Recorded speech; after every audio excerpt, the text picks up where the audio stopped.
Welcome to the latest episode of 5 on the Floor on the 5 Reasons Sports Network. Thanks for joining us on your favorite podcast app, on Apple Podcasts, on Android, Spotify, or the 5 Reasons YouTube channel. Also, make sure to check out Off the Floor, link right here in the description, $2.99 per month. This is where you want to vent to other Heat fans. Trust me, the transaction channel is flying lately. So check it out, link right here in the description, $2.99 per month. This episode is specially sponsored by Underdog. With over 5 million happy players and 2 billion won, Underdog makes it fun and easy to cash in on all your favorite athletes' performances. Think Tyler Hero is going to keep going over that 22.5. You can check it out at Underdog. Terry Rozier, I don't know, going to get over 19.5 points without Jimmy Butler. You can play that too on Underdog. I've played Underdog and yes, had good experiences with it. Get your money quickly when you win, and lots of options there on the board. So download the app today and use the code 5 FIVE to get up to $1,000 in bonus cash instantly. Again, that's the code 5. You know that code FIVE to get up to $1,000 in bonus cash instantly. Must be at least 18 or 19 in Alabama and Nebraska, 19 or more in Colorado for some games, over 21 in Massachusetts or Arizona, and present in a state where Underdog Fantasy operates. Terms apply. If you're concerned with your play, call 1-800-GAMBLER. Again, that's 1-800-GAMBLER, or visit www.ncpgambling.org. And now, today's episode. Down the Biscayne. Yikes. 5 on the floor, ride for my dogs. Where here's the thing, you can check the score. Hustle hard, couple scars, wearing bubble frogs. Just like Butler said, you in trouble, y'all. Kept the floor playing, got it all banned. Y'all seen the block, stop with one hand. And Pat we trust, it's about having guts. We're here to bring the heat, y'all can hang it up. Welcome to 5 on the Floor, a daily insider show on the Miami Heat and the NBA, featuring Ethan Skolnick, Greg Sylvander, Alex Toledo, Brady Hawk, and others from the 5 Reasons Sports Network. Also, make sure to subscribe to Off the Floor for the most heat anywhere.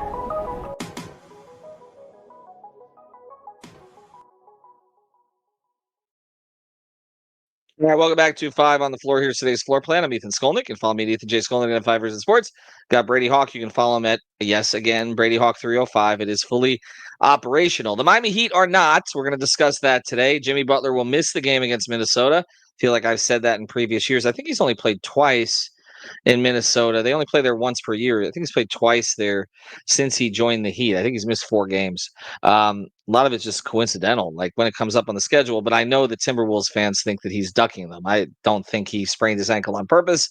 But we'll let them believe what they want to believe. They had a better year than the Heat did last year, and they're off to a better start than the Heat are this year. And Brady, that's what we're going to get into today, is how they survive the non-Jimmy games. But then we're going to pivot back into how they survive the Jimmy games too, because they're not winning those either. Last good team they beat, I actually had this wrong on Twitter yesterday. I guess you can count the one game where Tyler had a great game in the postseason against Boston, but the last good team they beat in the regular season was they beat the Knicks in early April last year, I believe, and then there was the win against the Cavs without Mitchell in late March, like March 23rd, 24th. Other than that, you go back through the last, I don't know, 2.5 months of last regular season, and then you look at the start to this season, lost to Sacramento. They've lost. Fill me in here. So I can't even remember. They just roll into each other. They lost to the Knicks. They lost to Sacramento. They've now lost to Phoenix, Orlando, and now they lost this last one to Denver. Denver. Okay, so 5 teams that are considered, among the better teams in the league. I know they don't have that record because Orlando, is without Paolo right now, and so their record's tanked a little bit. The Knicks are not off to the start that people expected. There are only 2 teams in the East that are, by the way. The Cavs are 11-0, and the Celtics. That's it. Everybody else is not very good right now, and we'll have a long conversation about the Cavs at some point too, because all they really did was change their coach. I mean, they lost Strus, but the roster is the same, and they're off to a great start. And they are playing a little bit of a different style too, not as quite as dramatic as the Heat's, but they've acclimated to it better than Miami has. But let's get into the non-Jimmy stuff. We don't know if Jaquez is playing tonight as we record this. If he does, is it as simple as you just put Jaquez into the starting lineup and then you let Rozier, Hero, Jovic, and Bam fill out the other slots? 100%. I mean, that's the way. That's why I think Jaime playing or not playing is kind of the most important thing of the day for Miami today. it also allows Pella to play in Jaime's role, and it kind of just fills out the rotation in a way where they can kind of get to the things they want to.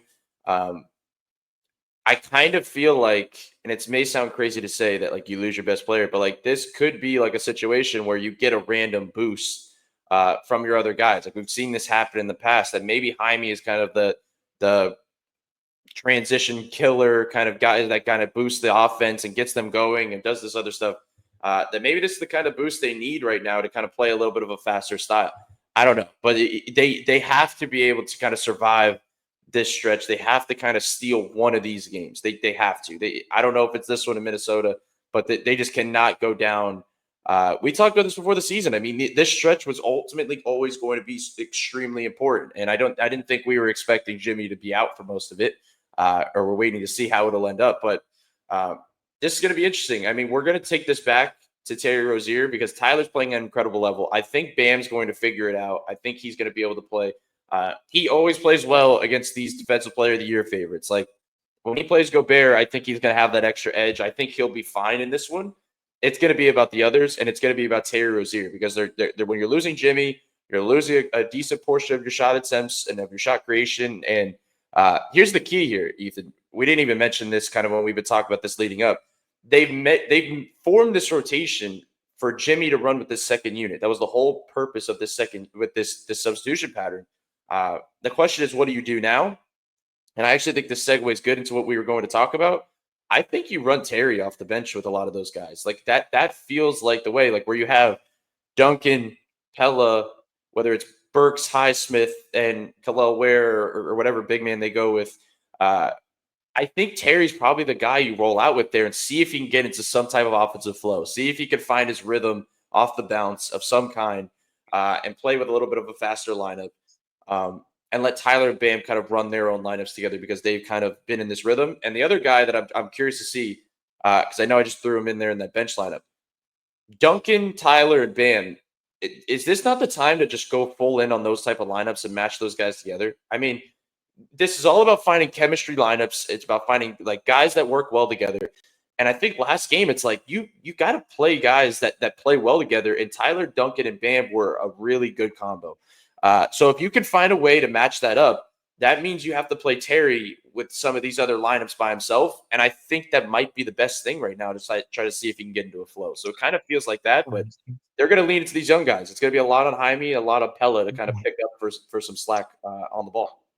Well, here's the thing about Rozier is that, we're going to start having a conversation about whether or not he should come off the bench permanently. And so I think getting him in with these bench lineups makes sense at this point for that reason also. I'm going to go through Rozier's numbers here, and I don't think they tell the whole story. He's played 8 games. He's averaging 14.8 points. He's shooting 39.4% from the field, 41.1% from 3. And we know with Terry that varies a lot. I mean, he's averaging 7 threes a game. So on twos, he's making 2 out of 5.4 twos per game. So the twos, he's shooting like 37%. 89% from the line. I mean, he's one of the few guys. Tyler's been good from the line too. Jimmy and Bam are in the low 70s from the line too. That we've talked about that being an issue. Jaquez hasn't made his free throws either, even though he hasn't taken that many of them. Rozier's averaging 4.8 rebounds per game, 4.4 assists per game, 1.8 turnovers. On the surface, it doesn't look awful. Like it's not. I don't think it's what we hoped for. Turnover number is a little high compared to the assists. He's typically closer to 3-1. What has stood out to you, though? Because to me, it's an eye test thing with him more than it is a statistical thing. I just don't think he's been very good. It's funny because you mentioned the stats on the surface, but a funny number that I was looking at earlier was if you look at the on-off numbers, what's the best on-court offensive rating? It's Terry Rozier, and when he's on the court, they have 116 offensive rating, which is okay. The best by a good portion. Off the court, when he's off the court, it's by far the worst at 100 offensive rating. And it's pretty interesting. I don't know if it's a lineup thing. I don't know if it's one of those things where maybe he is kind of being silently a little bit better than we're expecting. Like in the lineups he's in, like usually when they have that collapse in the third quarter, it's toward the end of the third or middle of the third, and he's not even in the game. But I do think he has to hit a higher level. There's no doubt about it. When we talked about this team being better in the regular season, a good portion of that was him carrying a certain offensive load to get them to that point. Mm. It wasn't always going to be on the role players. It wasn't always going to be a whole lot on Jimmy. It was going to be, somewhat on him to shot create. And it just feels like when they cut out his mid ranges and he's trying to turn those into shots at the rim, that has not been great. Like he's just not, as you mentioned on the numbers, like he's just not efficient down there. So it's kind of, you don't really see him getting a lot of shots in that realm. So like when you're really seeing him being effective is ironically off the catch from three or shooting like a step back side step three. Like that seems to be his game right now. And I think that's why I kind of like the idea of maybe running him with some of those other lineups, because let him play on the ball a little more and find a flow where it's not always having to be off the ball. Because it's funny, when we headed into the season and we talked about Terry and Tyler, it was always like Tyler's going to play off the ball, which he has. But it's not like what we think. Like it's like he's getting good shots because he's creating into a drive and kick and then he's getting it back. Like he's creating his own look. Terry, for example, is more so kind of playing a lot of off the ball. Like he's kind of strict off the ball in a lot of possessions. That's why I just think it makes sense to do that. So the numbers are interesting because, like you mentioned, the base numbers aren't crazy. I'd take 41% from three on 7 attempts all day, every day from him. If you're telling me heading into the season, it just feels like, and maybe we're talking too much on offense. I think a lot of the issues probably for the numbers is that defensively, it just feels like they're just getting attacked a lot of the time or blitzed in that third quarter. Once teams kind of figure them out defensively, they know the gaps to attack, and they're not going to go at Jimmy. They're not going to go at Bam. They're going to find these other things and make you kind of double or hedge or whatever. So that's kind of thing they have to figure it out. So maybe staggering, like I mentioned again, Terry with some other lineups maybe makes sense so they can find different gaps to attack. Yeah, I think it is mostly defensively. I guess my issue is, and I know I don't want to look at this too negatively, but I don't think the 41% on 7 attempts holds. So that's my concern is offensively. The things that I think he could provide for this team consistently, which we talked about, was rim, but it doesn't have that much of, which is the rim pressure. He's not finishing, and he's not even really getting to a lot of those looks. And so I just wonder when the 3-point shooting starts to normalize a little bit. If you just look at his career numbers, I'm concerned if he doesn't pick up the other stuff that it's going to really fall apart. I guess when you talk about his off the court numbers, that's interesting to me because it feels to me like Spo is really struggling with what lineup to use. Or we talked a lot about the 9th guy, the 10th guy before the season, like who to use in that slot. I mean, let me go through some of the options he's tried. Okay, so he's used Burks in 5 games, shooting 64% from 3, 50%. That's not sustainable, but we know Burks is a great 3-point shooter. Averaging 18 minutes, 4 attempts total. So he's played him, basically 90 minutes this season. Josh, he's played basically 60 minutes this season, shot 25% from the field. We know he had a couple games where he started, he's 0 for 4, I think, both games. Obviously contributed to that as he was working off rust. Larson, who I has to me has looked great. He's played a total of 80 minutes. He's shot 65% from the floor, 45.5% from 3. He's taken 12 threes actually. What is the best option when Terry's not playing them? Because it feels like, okay, he was leaning into the Jimmy and the bench minutes with at least one of those other guys, whether it was Josh, Pella, or Burks. Now he doesn't have Jimmy. We're saying, okay, play Rozier with the bench guys. Rozier's going to sit 15 minutes though. So Tyler, you have to stagger Tyler and Terry more, and Tyler basically handles the ball a lot during those stretches now that when Jimmy's not out there. I feel like that's the case. And like I said, I think you try to loop Duncan in there where Tyler plays the quote unquote 1, even though we all hate to say that, but he'll play kind of be the guy that brings the ball down and probably a good portion of the time. And Duncan kind of play the 2, and they can just play off each other. Like, I mean, that portion of the Denver game last game where Tyler and Duncan were just lighting it up from 3, where they were just getting into their shots. Like, that was good offense. Like, that was good looks. That was they were hitting them, which was even better. But like, I think that's the ideal situation here. Was if you don't have Jimmy and you're playing into your role players more and more, I mean, you got to get a bunch of threes up. And I just think some of these lineups make sense when you do that. And as we talked about defensively with Terry, I mean, playing him in those lineups, let's say they've been leaning into Josh a little more. So maybe it's Terry, Josh, Pella, Haywood, and where. I mean, that's a lot of defense in that lineup that you're playing with Terry. So Terry's forced to create offensively, and we'll see how that goes. But I think that's kind of the thought process here, was you force these guys into a certain direction. And Terry's kind of being the one in this situation where he's going to be forced. And Jaime is the one that I don't know what to expect from him right now, just because he's coming off like this sickness thing. So I don't want to put too much on his plate and expect, but like ideally, he's the one that can kind of step in and just be the more aggressive guy on the block that gets him into different offense. That's not just Terry and Tyler and working off threes. So that's more so I get for the games moving forward. Like I'm looking at those Indiana games coming up, or the Detroit game. Those feel like Jaime games. Those feel like where they're working things through Jaime to get them into certain offense. This game against Minnesota, it feels like maybe it might be even a situation where Spo's saying, hey, if there's a mid-range available, maybe you could there's a little leeway against this team. Like if Gobert is playing in that deep drop, like maybe Terry, don't go, go to the rim every time and force those shots. Maybe you can take a little elbow shot here and there, or take a floater, Tyler. So this feels like a situation where they're going to have to be pretty precise with their substitution pattern against this type of team. All right, we'll get into how they handle Anthony Edwards tonight, because we're talking a lot of offense, and I'm just looking and I'm like, they have a matchup issue tonight, for sure, because Jimmy probably would have taken on some of that assignment. Is it fair to say, though, before we go to that, Jaquez has the most to gain by Jimmy's absence? 100%. I mean, yeah. Pella's a close second, because he gets to play into Jaime's role during this stretch too, and I think it's important. He could fully cement himself into this rotation. Yep. Okay. I'm with you on both those things. All right. So before we do, want to talk about something else I'm with, checking out U-Break Wheel Fix. 5.5%, your next order of any kind. If you mention 5 reasons, they do everything there. We know the roads of South Florida, not so great. Go to U-Break Wheel Fix, get the wheels fixed up for you. If you just want it to look nicer. You want to get the custom colors. We were going to say the Canes colors. Yesterday was a little bit rough.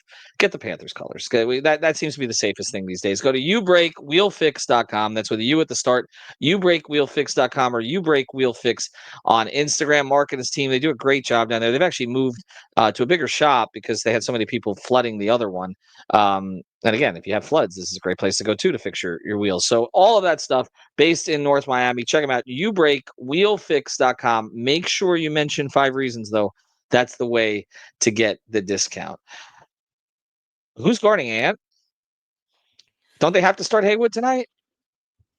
That's interesting. I don't think that's crazy. The question is, so who is guarding Randall and who's guarding Gobert? I mean, I'm trying to think about if they do the normal Bam on Gobert thing. But you can't put, you're not going to have Terry or you're going to have Tyler guard? I mean, no, if anything, it would be Jaime. It would be Jaime guarding Edwards, if anything. Haywood probably makes this thing a little bit smoother. I mean, can they put Jovic on Gobert, Bam on Randall, Jaime on Anthony Edwards? I think that's a possibility. I think that's probably how they start the game, and I think you probably see the same situation where they start the second half and you throw looks of Haywood and Jaime at Anthony Edwards and try to move the table a little bit. But then you're still sizing up. I mean, one of those guys going to have to guard Randall, which I think they can. I think Jaime or Haywood can handle. But that's going to be interesting. I mean, they're going to have to be precise defensively against this team. Like they're so explosive. You're seeing the fact that Anthony Edwards is shooting way more threes this season. He's kind of doing the thing that we're talking about with Miami's guards. They just can't let him get going early. And it's funny, they're almost the opposite of Miami. If you've seen the trajectory of their team this year and their trends, and something they've been talking about a lot, the Timberwolves have been bad in first halves, and they come out really slow, and they've been really great in second halves. And this could be a situation where it could be a blowout on either side. Like this could be where Minnesota comes out slow and Miami goes up 20 and blows it, or it could be a situation the opposite way. Like it feels like these are the kind of opposite teams right now in terms of first half, second half. But how did they? I think I'm even down for mixing some other guys on, like even Pella. Like I think there's some chances here where you just throw him into the fire. Even like there's some cases here. And the number one thing for me is I still want to see Khalil Ware. I really just this is a situation right now with the way this team is looking. I know I say it every time, but just they have to play that guy. And I think there is a case where maybe they go to Thomas Bryant in this game just because the physicality of Naz Reid off the bench, I just think Mhm. Miami's like slightly worried about that, and they might not play him. But I kind of just want them to play him through this stuff. I want them to play and figure it out against different matchups, against tougher physical guys, because the only way he's going to get better. So I'm interested in that part. I just want them to just play him through this. I do think this is a Haywood game, and I'm trying to think if this is a Burks or a Jay Rich game, and Mhm. I kind of feel like I don't think they're going to win a dogfight. It kind of feels like they're going to need Burks to kind of shoot well to win this game in short stretches. And if he doesn't have it, then you play Josh. But I think Burks is the initial look. Like you say, it's Yeah. tailing off. You say this 3-point shooter is tailing off, but until it does, you play that guy. You play the hot hand. I'm with you. I'm with you. I think they have to keep giving this guy shots because I haven't even seen him hit rim many times this season yet. No. They need to just bomb threes tonight. That's the thing. To me, that's the strategy here. I mean, against Detroit, maybe they can play a little bit more conventionally, like you say, when Jaime is back to fully himself. But I think tonight you're getting up 43s. Like you got to get them up. Tyler, Duncan, Burks in particular, those three, like that should be the route here. I mean, Larson off of kickouts. They have enough guys, are shooting the ball reasonably well. They need to get to those looks. And you're right. I mean, I just feel like we're back to saying, okay, just Hero and Duncan, just what do you have tonight? I mean, that's and this is not sustainable, by the way. Like this podcast we're doing is specifically for this non-Jimmy Right. time. The bigger issues which we're going to get into this week is, okay, where is this going? Like I've kind of thrown up my hands a little bit at this point. Not that I didn't expect a bad road trip, but we did podcasts about this road trip as soon as the schedule was announced, and we've been talking about it since. But they didn't go into the road trip with any momentum because they blew the Sacramento game, and now they lose Jimmy. And I just understand like that Heat fans at this point are like, okay, here we go again. And he's going to sprain ankles. That's going to happen. We know that. But the problem is he wasn't playing at a level beforehand to give them any cushion. And I am leaning more and more, and this is a much bigger picture episode, towards just, blowing this thing up. I mean, that's where I'm headed. And I'm curious to see if they can get out of this trip winning at least 2 of these 4. I don't think it's going to be tonight. But they got to figure out a way to get home 2 and 4. That's what I said beforehand. And now without Jimmy, it's going to be even harder. Indiana's going to run them, and I think they can get one of those 2 in Indiana. The Detroit game is not going to be easy though. The Pistons aren't playing that badly, and Cade is playing at pretty close to an all-star level. So Detroit's given them problems before also. So we'll see what happens tonight. Wanted to get you guys a quick episode here.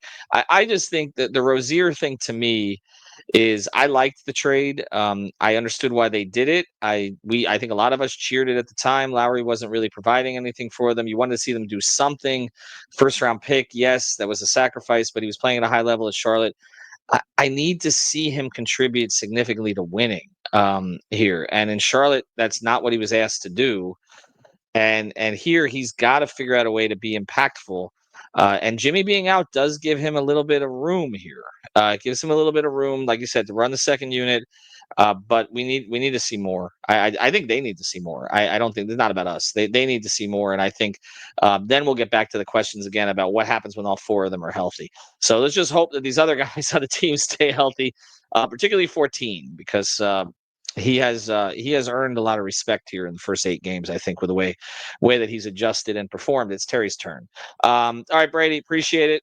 Thank you. We'll be if you listen to this podcast during the day, no Dolphins today. You're spared that. So basically, you can catch up with us 7:00. We'll be on playback.tv/5RSN. That's free, by the way. And then additionally, you can check us out at on the post game show tonight. I think we might go live unless it's really depressing. Have a good one, everyone.